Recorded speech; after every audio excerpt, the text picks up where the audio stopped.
안녕하십니까, 김정용입니다. 오늘은 이제 미국 대선에 대해서 여러분들께 좀 얘기를 드리겠습니다. 미국 대선이 벌써 5월이 다 가고 있으니까요. 이제 6, 7, 8, 9, 10, 한 5개월 정도밖에 안 남았습니다. 11월 3일 화요일이 미국 대선일입니다. 대통령 선거를 뽑는데 여러분 다 알다시피 공화당에서는 지금 현직 대통령 도널드 트럼프, 그리고 민주당에서는 조 바이든 전 오바마 행정부 때 부통령, 이렇게 이제 맞붙게 돼 있죠. 뭐 트럼프 대통령님은 현직 대통령이니까 뭐 당연히 이제 후보가 되는 거고요. 좀 설명을 드리면 조 바이든 후보가 어떻게 선출이 되었냐, 여기는 좀 여러분들에게 말씀을 드릴 필요가 있겠네요. 이 조 바이든 후보가 사실은 이 민주당 대통령 경선 현장에서 상당히 많이 고생을 했죠. 여러분들이 혹시 들어보셨나 모르겠지만 버니 샌더스라고 하는 자신을 스스로 사회주의자라고 하는 이 후보에게 많이 밀렸었습니다. 초반에 많이 밀렸었는데, 이 버니 샌더스라는 분은 올해 77세인데 젊은 사람들한테 아주 인기가 좋아요. 이분의 공약을 보면 대학생들의 학자금을 탕감해 준다든가, 그 다음에 모든 국민에게 다 의료 혜택을 준다든가, 노동조합을 활성화시킨다든가, 또 월스트리트가, 월가의 사람들에게 세금을 아주 듬뿍 주겠다, 뭐 이런 아주 좌편향적인 정책을 통해서 많은 인기를 얻었죠. 이게 많이 인기를 얻었다는 거는 다시 얘기하면 미국의 경제가 그렇게 옛날처럼 녹록하지 않다, 중산층이 많이 힘들다, 이렇게 얘기를 할 수 있겠습니다. 이렇게 초반에 버니 샌더스 후보가 앞서 나가니까 이제 민주당 내에서 고민이 생기는 겁니다. 여러분 혹시 대선 필패라고 들어보셨는지 모르겠는데, 대선에 나가면 진다. 예전에 기억하기로 고건 전 서울시장, 또 반기문 전 유엔 사무총장님이 대통령 후보에 나오실 뻔한 적이 있었죠. 그때도 얘기가 대선 필승입니다. 그러니까 당내는 인기가 좋은데 전국적으로 인기가 좋지 않아서 질 것 같다는 이런 우려 때문에 이런 분들이 이제 나오시긴 했죠. 그래서 민주당 내에서도 버니 샌더스 후보가 인기는 좋지만 트럼프 대통령이랑 붙으면 뭐 이건 자본주의 대 공산주의, 미국이 가장 싫어하는 공산주의, 사회주의, 이런 네이밍을 갖고 어떻게 트럼프 대통령이 이길 수 있느냐, 이러한 문제 때문에 민주당 내에서 그래도 우리가 조 바이든 후보를 내세워야 하지 않느냐, 이렇게 몰고 가는 거죠. 결국에 3월 달부터 이제 치고 나가기 시작해서 결국은 조 바이든 후보가 됐습니다. 이때 민주당이 생각하는 게, 저번 2016년 트럼프 대통령과 힐러리 클린턴이 대통령 선거에서 붙었을 때 왜 졌을까? 그 여러 가지 이유가 있는데, 뭐 첫 번째, 뭐 힐러리 후보는 빌 클린턴 대통령의 영부인이었고, 또 오바마 행정부에는 국무장관을 했던 좀 뭔가 식상한 나쁜 얘기로 하면 뭐 정치꾼, 이렇게 보이는 겁니다. 그 대신 트럼프 대통령은 그 당시 공직을 맡은 적이 없었죠. 또 하나 많이 얘기를 했던 것이, 2016년 선거 나올 때 2008년부터 2016년까지 대통령이 이제 흑인 대통령이었죠. 오바마 대통령. 근데 민주당에서 또 이번엔 여성 대통령 후보를 낸 거예요. 그러니까 어디서 분노가 올랐냐면, 백인 남성들이 8년을 흑인 대통령 했는데 또 이번엔 여성 대통령이야? 이러한 얘기가 나오기 시작하면서 백인 남성들이 표가 많이 트럼프 쪽으로 간 겁니다. 그래서 이번 민주당 선거에서는 목표가 백인 남성 중도입니다. 여기에 샌더스 후보는 좀 어울리지 않고 조 바이든 후보가 나와야 트럼프랑 붙을만 하다, 이렇게 생각을 한 거죠. 그래서 이 트럼프 대통령과 조 바이든 전 부통령 간의 이제 싸움으로 올 2020년 대선이 매치업이 된 겁니다. 그런데 저는 트럼프 대통령이 거의 99.9% 승리할 거라고 생각을 했었습니다. 언제까지? 코로나 바이러스가 미국에서 창궐하기 전까지.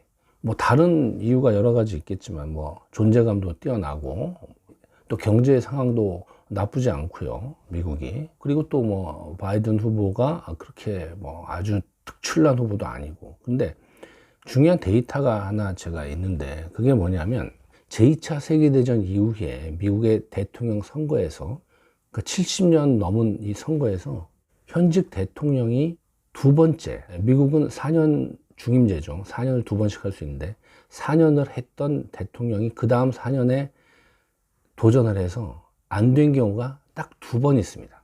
한 번은 아버지 조지 부시 대통령, 또 한 번은 지미 카터 대통령입니다.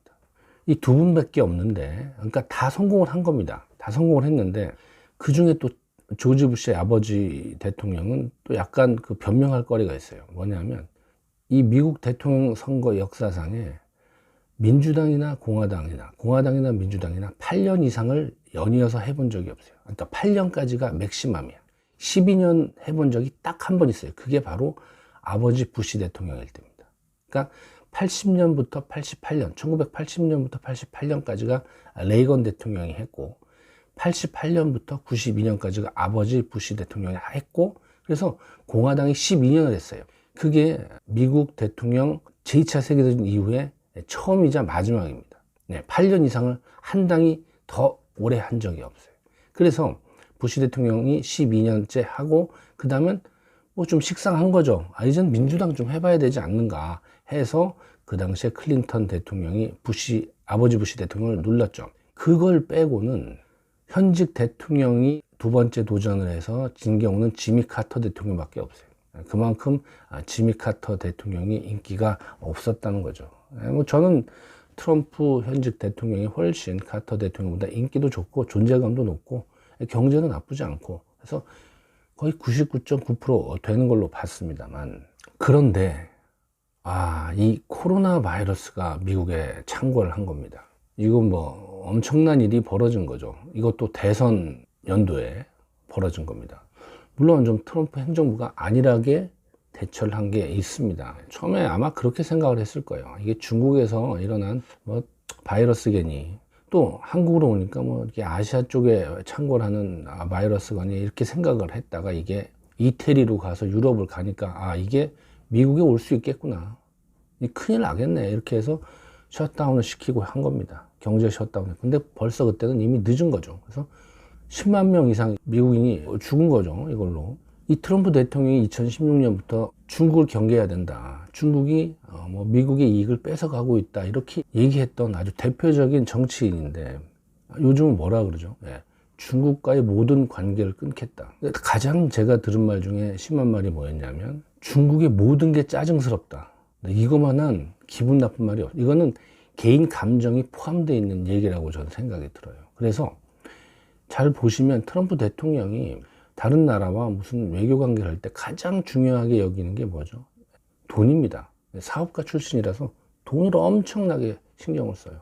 중국과의 관계에서도 무역, 경제 문제, 또 동맹인 한국이나 일본과도 뭐예요? 방위비 분담금, FTA, 수출, 수입, 이런 쪽에 신경을 엄청 쓰셨던 분인데, 중국의 모든 게 짜증스럽다라는 말에, 즉 이 2020년 대선 연도에 당신들 때문에 생긴 바이러스, 우한 바이러스라고 얘기하시잖아요. 그분은 차이니스 바이러스, 우한 바이러스, 이거에 대한 모든 책임을 묻겠다면서 바뀐 게 뭐냐 하면, 정통적인 외교 관료들의 말을 듣기 시작했다.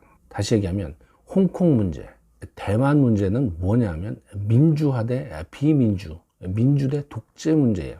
이건 굉장히 정치 가치적인 문제입니다. 이것을 이제 드디어 트럼프 대통령이 언급하고 진행해 나가고 있다라는 겁니다.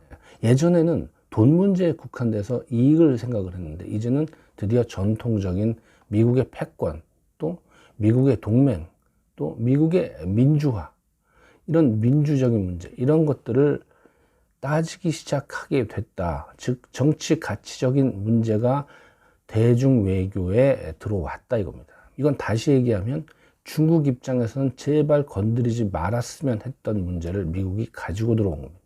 그래서 이 문제는 저는 대선 후에는 더 심하게 될 거라고 생각이 들지만, 대선 전까지도 아주 집요하게 대중 문제를 물고 늘어질 것이다, 이렇게 생각을 합니다. 물론 여기에는 엄청나게 심화된 반중 정서, 뭐 이건 전 세계적인 문제죠. 한국도 마찬가지고, 이 미국 내에서 반중 정서가 또 엄청납니다. 한 여론조사를 보면 이번 코로나 바이러스와 관련된 정보에 대해서 중국을 믿을 수 있다 없다, 공화당 지지자의 92%가 믿을 수 없답니다. 또한 민주당 지지자의 78%가 믿을 수 없답니다. 과연 이러한 이슈, 코로나 사태와 중국 정부와 이러한 이슈만큼 공화당 지지자들을 끌어모으고 또 중도 진영을 결집시킬 수 있는 이슈가 있을까 하는 생각이 듭니다. 자, 그러면 여기서 이런 의문점이 남죠. 이 중국은 왜 그럼 갑자기 홍콩 보안법이라고 하는 홍콩 시큐리티 로우를 이런 걸 던지면서 초강수를 두었을까? 조금 발을 뺄 수도 있지 않았을까라는 생각을 많이 했을 텐데 오히려 초강수를 두고 말았죠. 5월 22일 날 중국의 최대 정치 집회인 양회에서 홍콩 법을 상정하겠다고 얘기를 하고 통과를 시켜버렸습니다. 자, 이렇게 중국이 초강수를 둔 이유가 무엇일까? 전 이게 중국의 경제 성장과 상관이 있다고 보는 겁니다. 여러분, 올해 중국의 목표 경제 성장률이 얼마인지 아십니까? 안 정했습니다. 없습니다. 경제 성장률을 처음으로 중국 정부에서 정하지를 않았습니다. 뭐 자신이 없는 거죠, 쉽게 얘기하면. 왜? 2019년 작년에 중국의 경제 성장이 6.1%였습니다. 그런데 올해 2020년 1사분기 경제 성장률이 마이너스 6.8%예요. 아마 올해 마이너스 성장률이 나올 수도 있다는 것을 중국이 생각했을 겁니다. 뭐 지금 다른 여러 세계 금융기관에서 보기에는 중국이 1%가 나올까 말까라고 생각을 지금 하고 있는데 어찌됐건 중국이 자신이 없는 거예요. 그리고 경제가 어찌됐건 작년에 6%가 넘었는데 올해는 뭐 1%가 될까 말까니까 완전 폭망 수준이 되는 겁니다. 그래서 그렇기 때문에 코로나 바이러스로 인해서 경제 하락은 뻔하기 때문에 여기서 지금 책임을 논하게 되면 뭐 전 세계적으로 책임을 지금 중국의 코로나 바이러스 진원지라고 지금 책임을 돌리고 있지 않습니까? 여기에 대해서 중국 정부가 반박할 게 별로 없습니다. 뭐 그게 거의 사실이니까. 그리고 그건 또 중국 정부 대처에 문제가 있는 거니까. 그런데 여기서 홍콩 보안법을 상정해서 통과시키게 되면 미국이 당연히 여기에 반발을 하고 미국과 중국과의 싸움이 시작이 되겠죠. 오히려 중국이 미국이 싸움을 걸고 오기를 바랬을 수도 있다라는 생각이 드는 거죠. 그렇게 되면 이제 무엇이 되죠? 중국 경제의 하락은 어느 부분, 상당 부분 미국과 서방 진영에 중국 때리게 있다라고 얘기할 수 있는 겁니다. 이 책임을 나중에 미국 쪽에 돌릴 수 있는 거죠. 자, 이렇게 보면 양쪽이 다 서로 충돌하는 이 치킨 게임을 멈추기가, 미중 간의 치킨 게임을 멈추기가 쉽지 않겠다라는 생각이 드는 겁니다. 그래서 어떤 분들은 이런 얘기를 하십니다. 자, 이렇게 되면 우리가 미국과 중국 사이에 끼어서 샌드위치가 되고 숨이 막히는 거 아니냐, 숨을 못 쉬는 거 아니냐, 이렇게 얘기를 하십니다. 근데 저는 그렇게 생각을 안 합니다. 그냥 했던 대로 한국과 미국 간의 안보 동맹은 철저히 하면서 중국과도 뭐 나쁘게 적을 질 필요가 없습니다. 뭐 어디를 선택해야 하느냐, 동맹을 선택해야 하느냐, 결국은 한미 동맹을 가는 게 맞긴 하지만 지금 당장 뭐 선택할 이유가 없습니다. 그리고 미국과 중국은 우리를 신경 쓸 겨를이 별로 없습니다. 정말 중요한 건 자기네 내부고 또 두 나라 사이의 관계지, 그 주위의 나라들이 당장 뭘 선택해야 하고 할 그런 상황은 아니라고 생각이 듭니다. 또 하나 여러분이 생각을 하셔야 될 게, 예전에 미국과 소련이 냉전 시대에 아주 치열했을 때 소련이 오히려 주변국들을 되게 대우를 잘해줍니다. 소련의 위성 국가라든가 또 미국 옆에서 최전방에 있는 쿠바라든가 이런 나라에 엄청난 지원을 해줬거든요. 왜냐? 미국과 소련 간의 힘의 균형에서 소련이 좀 밀린다 싶으면 당연히 필요한 게 우방이고 지원군입니다. 이런 측면에서 중국이 한국을 몰아세울 필요가 없는 거죠. 바보가 아닌 이상 그렇게 할 이유가 없습니다. 얼마 전에 성주에 있는 사드 장비를 교체하면서 뭐 여러 가지 문제가 생길 거라고 얘기들을 많이 하는데, 그때 2016년 성주에 사드를 배치하고 나서 중국이 한한령을 내렸죠. 그래서 많은 우리나라 기업들이 피해를 보고, 그 성주 골프장을 제공한 롯데그룹 같은 경우에는 거의 도망치다시피 해서 다 나왔습니다. 탈출했습니다. 그리고 더욱더 중국이 안타깝게 생각하는 것은 그 당시 그 한한령으로 인해서 한국 내 반중 감정이 너무 심해졌다는 거. 차라리 미국처럼 분담금을 서너 배 더 내라 그러면 주한미군이 있으니까 좀 짜증나긴 하지만, 이런 생각을 하지만, 한한령은 그때 중국이 뭐라고 했습니까? 우리는 모른다. 우리는 시킨 적 없다. 국민들이 자발적으로 한다. 네, 한국 국민들이 바보입니까? 그걸 왜 모르겠습니까? 다 알죠. 중국에서 시켜서 그렇게 된 거.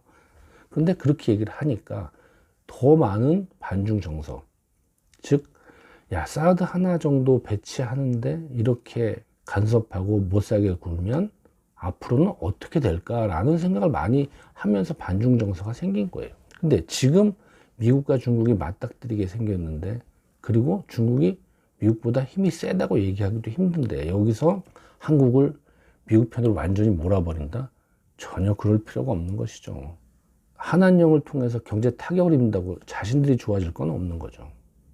자신들은 반중 정서만 키운 것밖에 없기 때문에 그렇게 너무 염려할 필요가 없다, 이렇게 말씀을 드리겠습니다. 자, 다시 미국 대선으로 돌아와서 결론을 좀 말씀을 드리면, 현재 어찌됐건 코로나 바이러스와 또 이 경제 문제로 인해서 트럼프 대통령이 한 10% 이상을 지금 지지율이 빠지고 있습니다.